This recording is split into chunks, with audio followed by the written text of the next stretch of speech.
Hello and welcome to Indus News live from Islamabad. I'm Jawad Tehami and these are the headlines.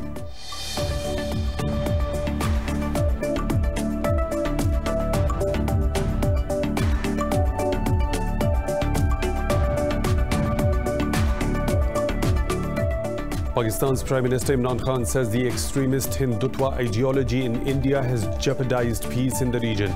Speaking to Inter-Parliamentary Union President Gabriela Cuevas in Islamabad, Khan said resolution of the Kashmir dispute is vital to achieve stability in South Asia. Touching upon other regional issues, the Prime Minister said Pakistan has long been facilitating the Afghan reconciliation process. Meanwhile, a high-level Taliban delegation is in Islamabad to discuss the Afghan peace process with Pakistani authorities. In a tweet, a Taliban spokesperson Suhail Shaheen said the delegation is being led by Mullah Abdul Ghani Baradar Akhund. The visit comes amid Pakistan's efforts to push the warring sides in Afghanistan to start direct talks.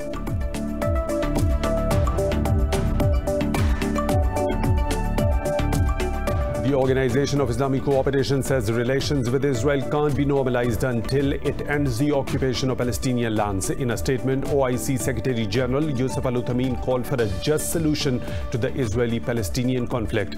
This comes as U.S. Secretary of State Mike Pompeo embarks on the Middle East tour to push Arab countries to normalize ties with the Jewish state.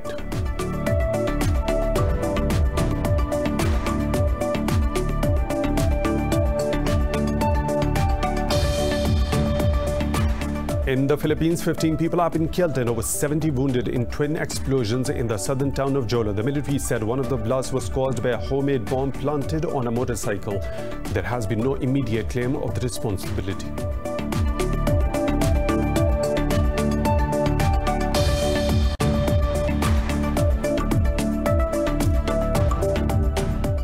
Authorities in New Zealand have extended lockdown measures in Auckland to counter a spike in coronavirus infections. France, Italy and India have also recorded their highest number of daily cases since May. The US Food and Drug Administration has given emergency authorization to use blood plasma to treat COVID-19 patients. Globally, the virus has infected more than 23.4 million people and claimed over 809,000 lives, including 6,244 in Pakistan.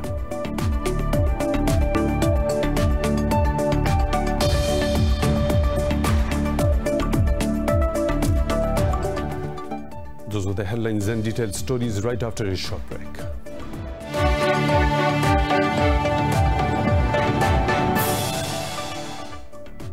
Welcome back, and now for the news in detail. Pakistan's Prime Minister Imran Khan says the extremist Hindutva ideology in India has jeopardized peace in the region.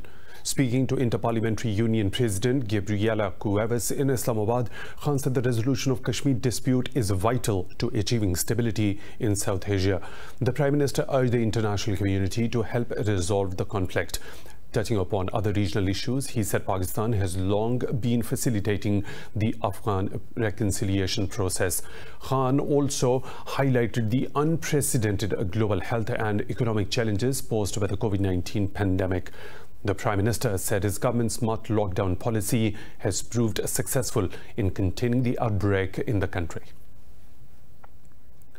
The Taliban say their high-level delegation will discuss the Afghan process with the senior Pakistani officials in Islamabad. In a tweet, a Taliban spokesperson Suhail Shaheen said the delegation is being led by Mullah Abdul Ghani Baradar Akhund. He said the issue of Afghan refugees in Pakistan, trade and other related issues will also come under discussion.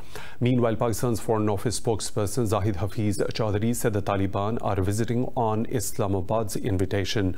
The last time a Taliban delegation visited Pakistan in October last year. The current visit comes amid Islamabad's ongoing efforts to push the warring sides in Afghanistan to start direct talks.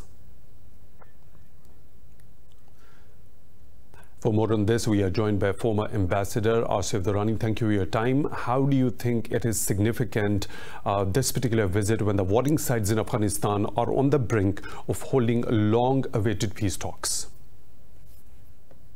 I think Taliban are also positioning themselves because, as we all know, that they had, President Ashraf Ghani he convened a Jirga, Loy Jirga, our Grand Assembly, and it authorized him to release the remaining 400 Taliban prisoners. So that had paved the way for intra-Afghan dialogue. So before that starts, I think Taliban have also started approaching different countries, especially the neighbors.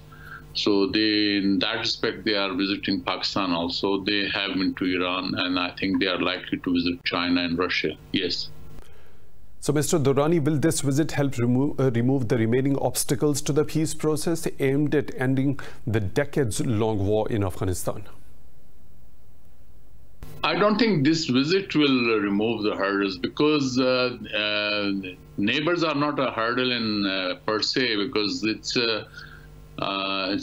now a dialogue between the Afghans themselves. So it is the intra-Afghan dialogue where I think both sides are likely to explain their position to their neighbors especially, but they may also reach out to other countries with which they have relationship. Yes.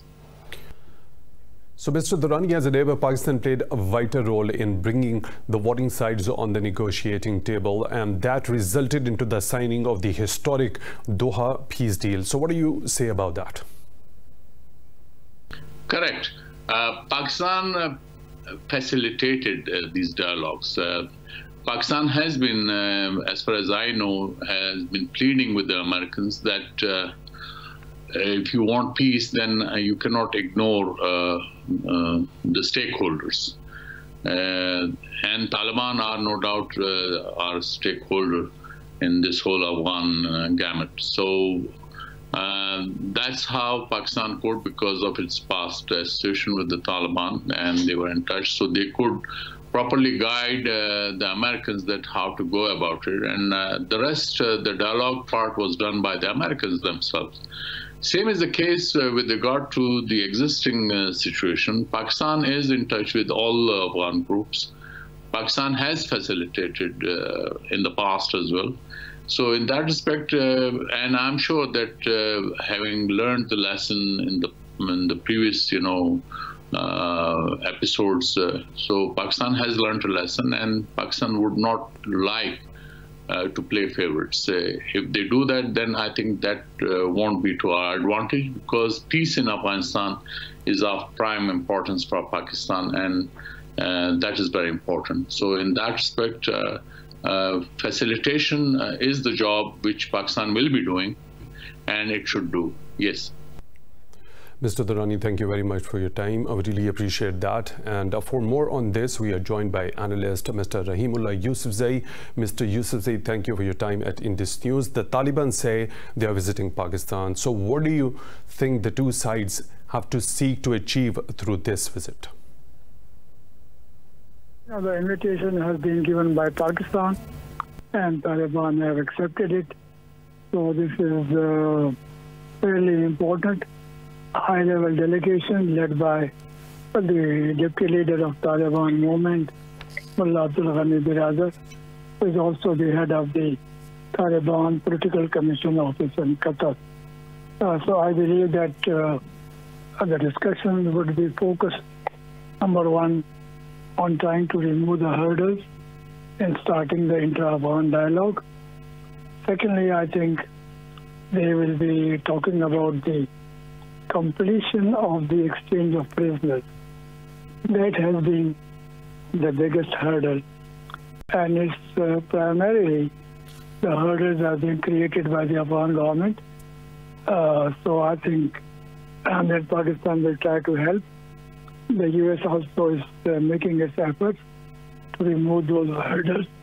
And I think that, Qatar also has got a very important role. So I believe that Pakistan, has shown that it is making a big effort to try to start the intra-Afghan dialogue.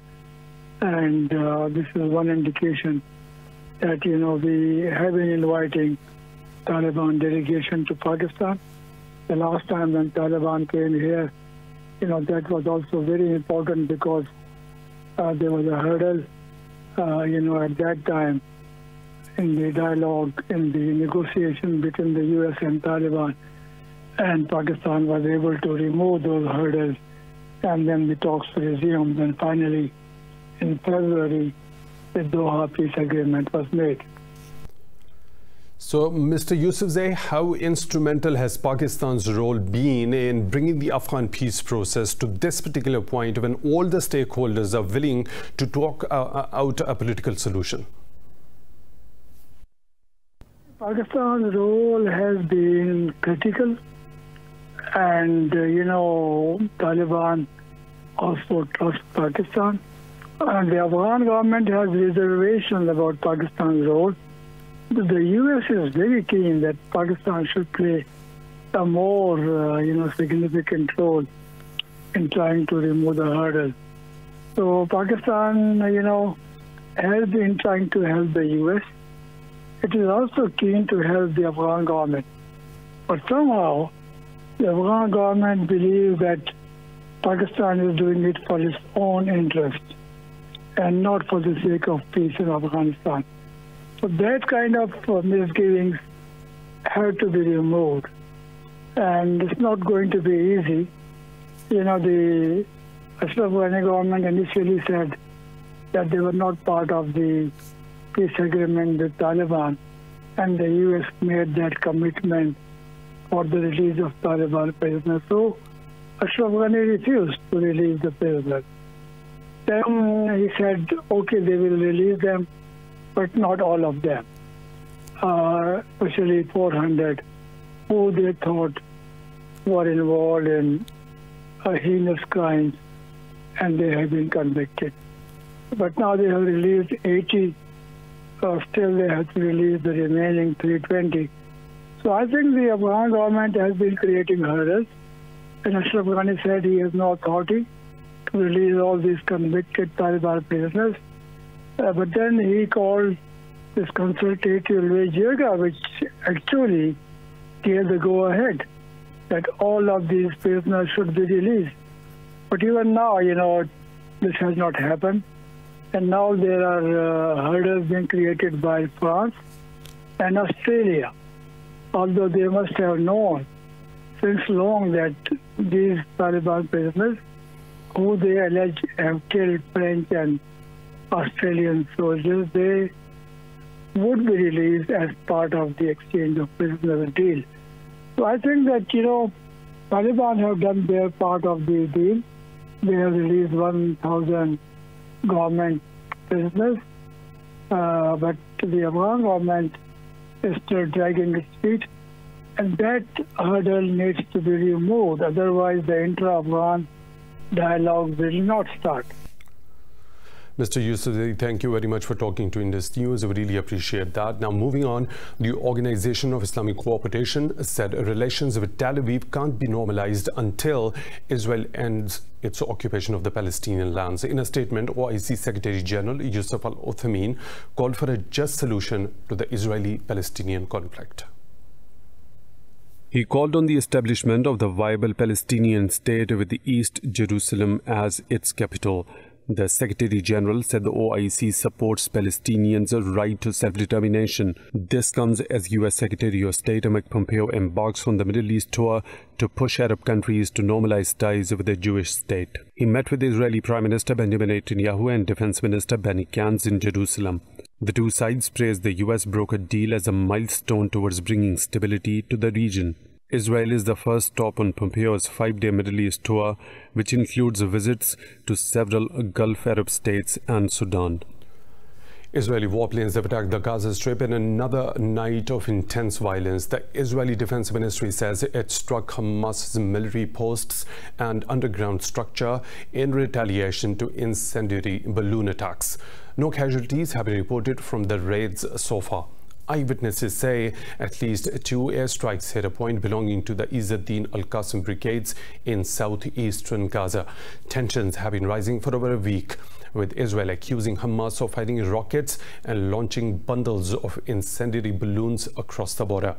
Israel has also closed the Karim Abu Salim goods crossing with the Gaza Strip. Russian President Vladimir Putin and Belarusian leader Alexander Lukashenko have discussed the ongoing situation in Belarus. The phone call between the two leaders comes amid growing protests against Lukashenko in Minsk. Earlier, U.S. Deputy Secretary of State Stephen Biegun said there is no indication of any Russian plans for military intervention in Belarus. In a meeting with the opposition leader Svetlana Tikhanovskaya, he urged Lukashenko to release all the political prisoners. Biden will travel to Moscow tomorrow to hold talks with senior Russian officials about the crisis in Belarus. Authorities in New Zealand have extended lockdown measures in Auckland to counter a spike in coronavirus infections. France, Italy and India have also recorded their highest number of daily cases since May. The U.S. Food and Drug Administration has given emergency authorization to use blood plasma to treat COVID-19 patients. Now, globally, the virus has infected more than 23.4 million people and claimed over 809,000 lives, including 6,244 in Pakistan. More in this report.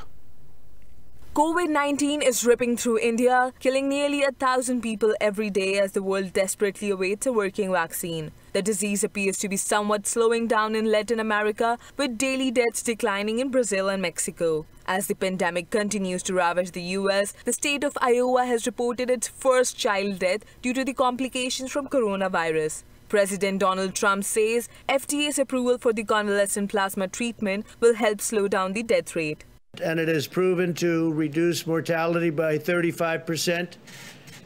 It's a tremendous number. The FDA, MIT, Harvard, and Mount Sinai Hospital have also found convalescent plasma to be a very effective method of fighting this horrible disease. Based on the science and the data, the FDA has made the independent determination that the treatment is safe and very effective. In Europe, the UK health minister called for children to return to schools, saying missing school pose a greater risk to children than COVID-19. Meanwhile, Germany has further tightened travel and border restrictions after witnessing a 4-month high infection rate. But the outbreak is finally on the decline in Australia's COVID-hit state of Victoria, as it reported its lowest daily infections in 7 weeks. So many people are following those rules, and I'm grateful to each of them, to each of you, and I'm proud of each of you, because that's what's driving these numbers down. That's why we've got a 1 in front of these numbers, and we're on the verge of getting into double digits. It wasn't that long ago that we had more than 700 cases on a given day. China has reported 0 domestically transmitted cases in the past 24 hours, while the recent surge in South Korea too has somewhat decreased, with the daily cases falling down to 266. 9 patients of COVID-19 have succumbed to the infection in Pakistan, taking the death toll in the country to 6,244. This comes as the recovery rate in the country remains promising at 93%. Data by the Health Ministry shows a decline in the infection rate, with a little over 10,000 active cases remaining in the country. The ministry said nearly 496 people tested positive in the past 24 hours, taking the tally to over 293,000. Sindh remains the worst hit province, witnessing nearly 128,000 infections, while Punjab has reported over 96,000 cases. The Health Ministry said Punjab has reported 0 deaths in the past 24 hours. More stories to follow right after a short break.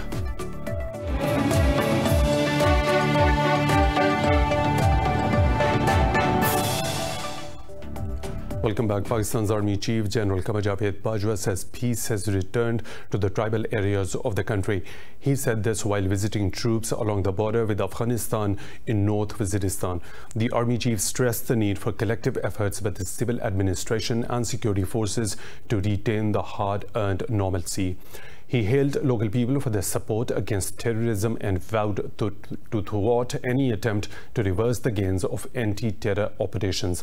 General Bajwa was also briefed on fencing along the border. Russia and Turkey have signed a contract to deliver a second regiment of S-400 air defense systems. Rosneft Export Director General Alexander Mikheyev made this announcement while speaking to media. Rosoboronexport is Russia's sole state export and import intermediary agency for the entire range of defense-related products. The first delivery of the S-400 system to Turkey was completed in 2019. Turkey is the first NATO member to purchase such an air defense missile system from Russia. The S-400 missile system is considered the most advanced of its kind in Russia. In Libya, Commander of Eastern Forces Khalifa Haftar has dismissed a ceasefire announcement by the UN-recognized government. At a media briefing, Libyan National Army spokesman Ahmed Mismari called the truce declaration a marketing stunt. The spokesman said GNA forces from the war-torn country's west were mobilizing around front lines. He said if the GNA forces wanted peace, they would have drawn back and not advanced towards Sarat. Mismari said LNA is ready to respond to any attempted attack on its positions around the coastal city of Sarat and Jufra. LNA's response comes after the Government of National Accord announced a countrywide ceasefire on Friday. Iran says the visit of the international nuclear watchdog chief Rafael Grossi is taking place within the framework of Safeguards Agreement. It said Grossi will also discuss 2015 nuclear deal and the related protocols. Spokesman for the Iran's Atomic Energy Organization said the volume of heavy water produced in Iran, parts of which are exported to a number of European countries. Referring to the visit of the Secretary General of the International Atomic Energy Agency, Grossi, Behrouz Kamalvandi said it will help remove both the sides' concerns. He said Grossi's visit will lead to reinforced mutual cooperation between the two states. Iran's nuclear body says last month's fire at a major nuclear power facility in southeastern city of Nantes was caused by sabotage. But Iran's Atomic Energy Organization did not say who they believe is behind the incident. Spokesman for the nuclear body, Behrouz Kamalvandi, says the authorities will reveal the reason behind the July blast in the coming days. Some Iranian officials have previously said the fire might have been the result of cyber sabotage. Iran had earlier ruled out any miscreant activity leading to the series of fires at various power plants. An explosion on the Arab gas pipeline has caused a total blackout in Syria. State media says the explosion occurred between the Ad-Dumair and other areas in the northeast. U.S. envoy for Syria, James Jeffrey, says he is still looking into the gas pipeline attack in Syria and is almost certain that it was a strike by ISIS. Earlier, the country's oil minister, Ali Ghanem, said the explosion could be a terrorist act. He said the pipeline feeds power stations in the southern parts of the country and technical teams are already present on the ground. In 2013, much of Syria was hit by a power cut after rebel shelling hit a gas pipeline during the country's civil war. The Arab gas pipeline system extends from Egypt into Jordan and Syria. In Yemen, security forces have killed 5 Houthi rebels in clashes with the government forces in the western Al-Hudaydah province. In a statement, the military said the Houthis were killed after they tried to infiltrate Al-Tuyata district of the province. The Houthis have not responded to the government's claim. Yemen has been entangled in violence and chaos since 2014 after Houthis overran much of the country, including the capital, Sana'a. Nepal has denied the Indian media's claim that China is occupying Nepalese land. Nepal's foreign ministry slammed flagrant reports about its territory, which was violated by the support of Prime Minister Khadga Prasad Sharma. The government also refuted the claim, first made by Nepalese media, which later apologized for the publishing the report. An Indian news agency alleged China has occupied Nepal's land, spreading over 7 bordering districts. The foreign ministry said Kathmandu and Beijing will solve any issue through consultation. The boundary between Nepal and China is demarcated on the basis of the Boundary Treaty of 1961. China's Foreign Minister Wang Yi will begin his tour of 5 European countries from tomorrow. In a statement, Foreign Ministry spokesperson Zhao Lijian said Wang's 8-day tour will end on the 1st of September. He said the Foreign Minister will visit Italy, the Netherlands, Norway, France and Germany. Zhao said this is Wang's first trip abroad since the spread of the coronavirus. The spokesperson said 5 countries are welcoming Wang's visit, which shows the countries put stress on ties with China. The visit comes amid growing concerns in Europe over Beijing's response to the COVID-19 pandemic and its national security law for Hong Kong. 15 Philippine people have been killed and 75 others wounded in twin explosions in the country's southern Jola town. The military said one of the blasts was caused by a homemade bomb planted on a motorcycle. It said the first blast took place around noon in front of a food center, which killed 5 soldiers and 4 civilians. The second explosion went off an hour later. The explosions marked the biggest attack since January 2019, when the twin suicide bombings at a church killed more than 20 and wounded at least 100. There has been no immediate claim of responsibility by any group. Hearings of New Zealand's Christchurch terrorist attack on 2 mosques in 2019 have begun. The attacks killed 51 Muslim worshippers. Brenton Tarrant has pleaded guilty to 51 murder charges, 40 charges of attempted murder and terrorism.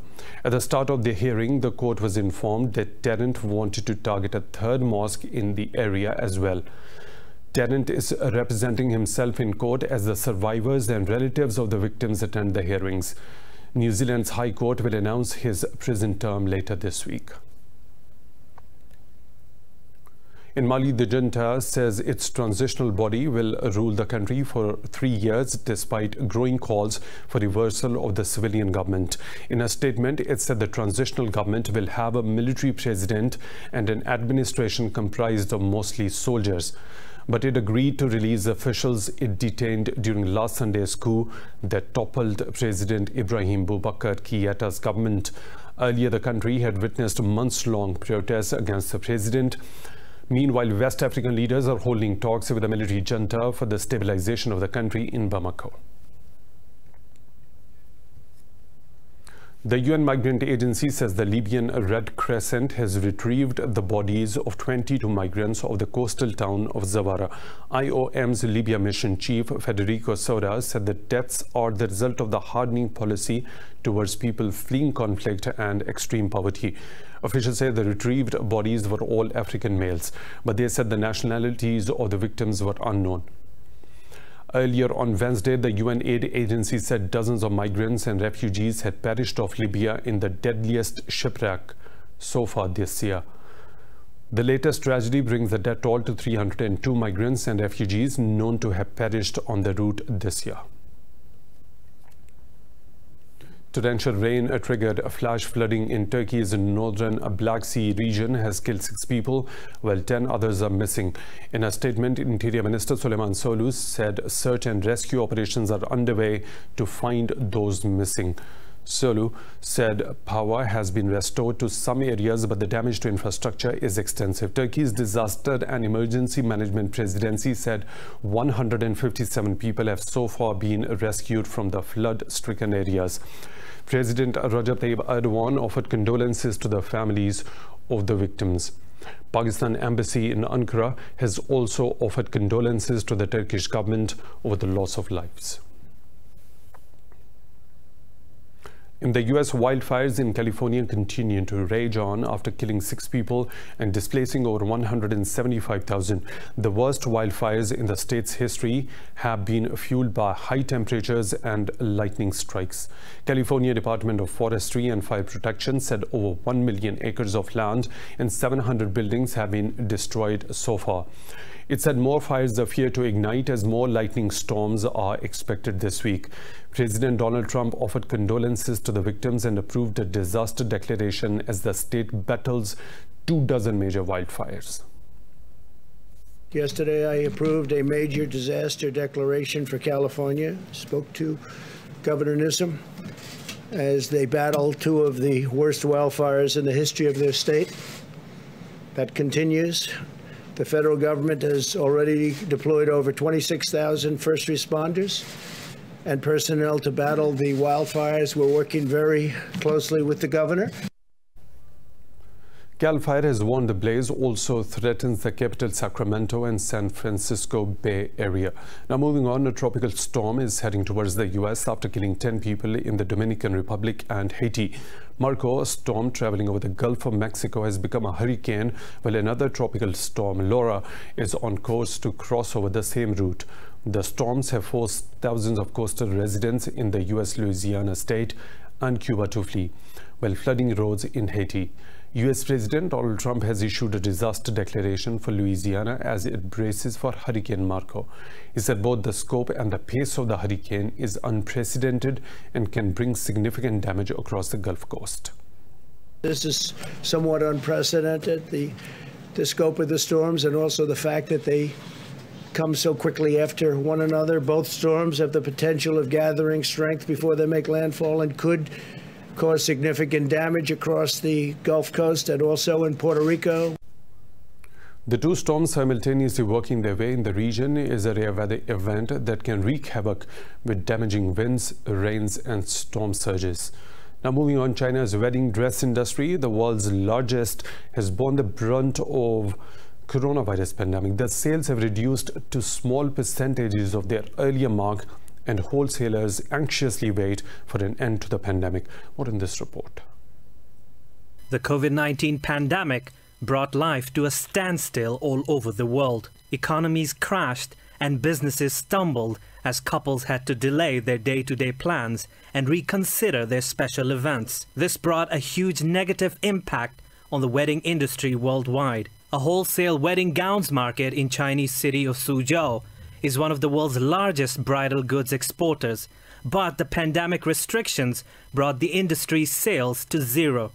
It affects us a lot, huge effects. We basically have had no clients coming since the epidemic this year because everywhere is closed in the country. We stay in touch with our clients online as no one comes. The most clients have closed down. A Frost & Sullivan survey shows wedding market in China grew from $133 billion to $237 billion from 2014 to 2018.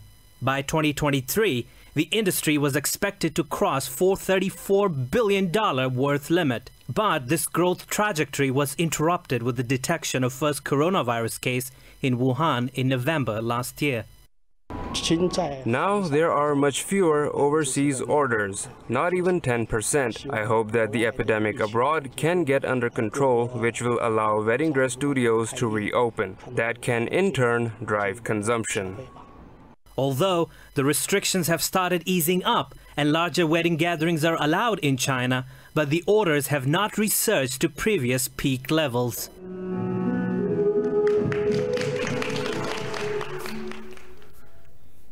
More stories to follow, but right after a short break, stay tuned.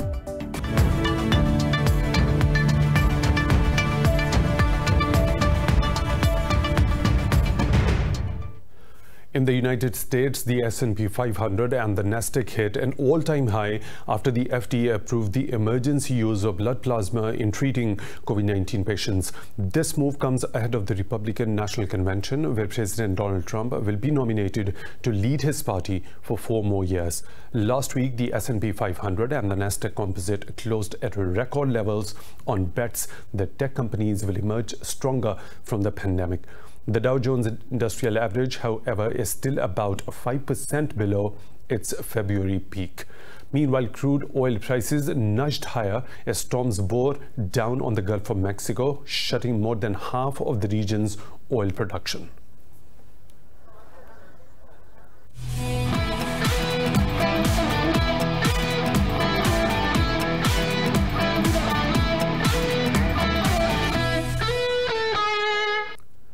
In football, Bayern Munich have won the Champions League after beating Paris Saint-Germain by 1-0 in Lisbon.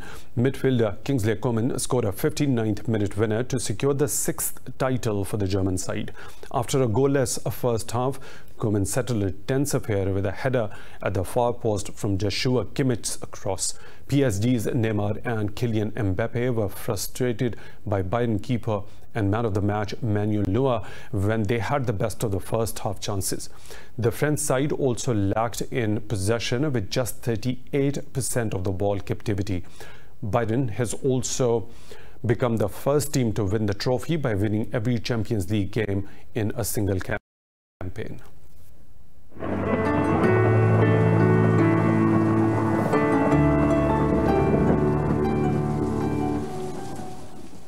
Another weather situation from around the globe.